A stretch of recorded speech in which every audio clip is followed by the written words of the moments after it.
ஒரு நாள் ஒரு சிறிய நாய்க்குட்டி சாலையில் நடந்து கொண்டிருந்தது.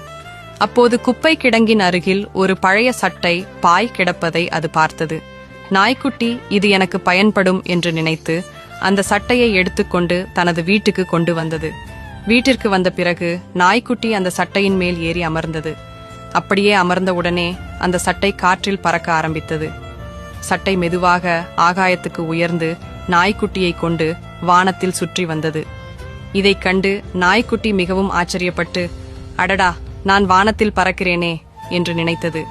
அதே நேரத்தில் அருகில் வசிக்கும் ஒரு கணவன் மனைவி இதை பார்த்தார்கள். அவர்கள் மிகவும் ஆச்சரியப்பட்டார்கள்.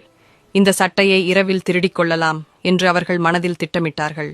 அன்றிரவு அவர்கள் இருவரும் அமைதியாக நாய்க்குட்டியின் வீட்டிற்கு வந்து அந்த சட்டையை திருடி எடுத்துச் சென்றார்கள். அடுத்த நாள் அந்த கணவன் மனைவி இருவரும் அந்த சட்டையின் மேல் அமர்ந்தார்கள். உடனே அந்த சட்டை மீண்டும் வானத்தில் பறக்க ஆரம்பித்தது. ஆரம்பத்தில் அவர்கள் மிகவும் மகிழ்ச்சியாக இருந்தார்கள். ஆனால் சில நேரம் கழித்து அந்த சட்டையை எப்படி நிறுத்துவது என்று அவர்களுக்கு தெரியவில்லை. திடீரென்று அவர்கள் சமநிலை இழந்து வானிலிருந்து கீழே விழ ஆரம்பித்தார்கள். விழும்போது அவர்கள் சத்தமாக, நாய்க்குட்டியே, எங்களை காப்பாற்று என்று கத்தினார்கள். அதை பார்த்த நாய்க்குட்டி உடனே சிவபெருமானை, சங்கர பகவான், நினைத்து பிரார்த்தனை செய்தது.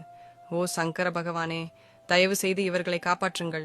நாய்க்குட்டியின் வேண்டுகோளை கேட்டு சிவபெருமான் தோன்றினார். அவர் அந்த கணவன் மனைவியை கீழே விழாமல் காப்பாற்றினார். பின்னர் அந்த மந்திர சட்டையை மீண்டும் நாய்க்குட்டிக்கே திருப்பிக் கொடுத்தார். அதை பார்த்த கணவன் மனைவி தங்களுடைய தவறை உணர்ந்து நாய்க்குட்டியிடம் மன்னிப்பு கேட்டார்கள். அப்போது நாய்க்குட்டி சிறிது சோகமாக, எனக்கு ஒரு கவலைதான் இருக்கிறது. யாரும் இன்னும் எனக்கு லைக் மற்றும் சப்ஸ்கிரைப் செய்யவில்லை என்று சொன்னது. அதை கேட்டு அவர்கள் சிரித்து, நாங்கள் கண்டிப்பாக லைக் மற்றும் சப்ஸ்கிரைப் செய்வோம் என்று சொன்னார்கள்.